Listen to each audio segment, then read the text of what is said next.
আমাদের ঘোষণাটা ছিল এমন একটা বন্দোবস্ত তৈরি করা যেখানে ফ্যাসিবাদ এবং স্বৈরতন্ত্র স্বৈরাচার আর কখনোই ফিরে আসতে পারবে না।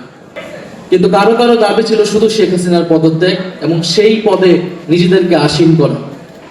আজকে তারা সেই ক্ষমতায় আসীন আছে। যার সন্তান গিয়েছে, মারা গিয়েছে, শহীদ হয়েছে, যার ভাই, যার পিতা, যার মাতা, যার বোন আহত হয়েছে, এই দেশের জন্য আমরা জানি সবচেয়ে বেশি কষ্টটা তার। এবং গণ অভ্যুত্থানে মানুষ সেই ৩ তারিখে চূড়ান্ত ঘোষণা দিয়েছিল।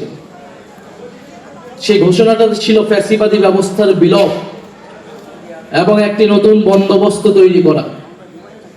এটা অনেকে ভুলে যায় যে আমরা কেবল শেখ হাসিনার পদত্যাগ ঘোষণা করি নাই, অনেকেই শেখ হাসিনার পদত্যাগ ঘোষণা করেছিল, আরো আগের থেকে ঘোষণা করে আসছিল।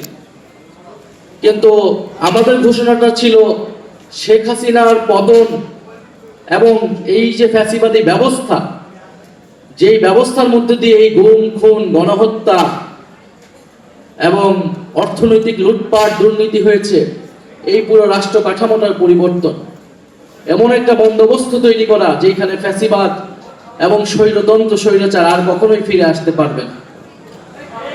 কিন্তু কারো কারো দাবি ছিল শুধু শেখ হাসিনার পদত্যাগ এবং সেই পদে নিজেদেরকে আসীন করা। আজকে তারা সেই ক্ষমতায় আসীন আছে। ফলে এক দফার আংশিক দাবি অর্জিত হয়েছে, পুরোটা দাবি অর্জিত হয়নি। এবং এই পুরোটা দাবি অর্জিত না হওয়ার পিছনে দুঃখজনকভাবে যারা আমাদের সেই সময় সাথে ছিল তারাই সবচেয়ে বেশি বিরোধিতা করেছে। যারা আজকে জুলাই সনদ বাস্তবায়ন করছে না, যারা আজকে গণভোটের গণরায় বাস্তবায়ন করছে না, তারা শহীদ মিনারের সেই এক দফার ঘোষণা সেই দিন সেটাকে আংশিকভাবে সমর্থন করেছিল, কিন্তু তারা পরবর্তীতে সেটার সাথে বিট্রে করেছে।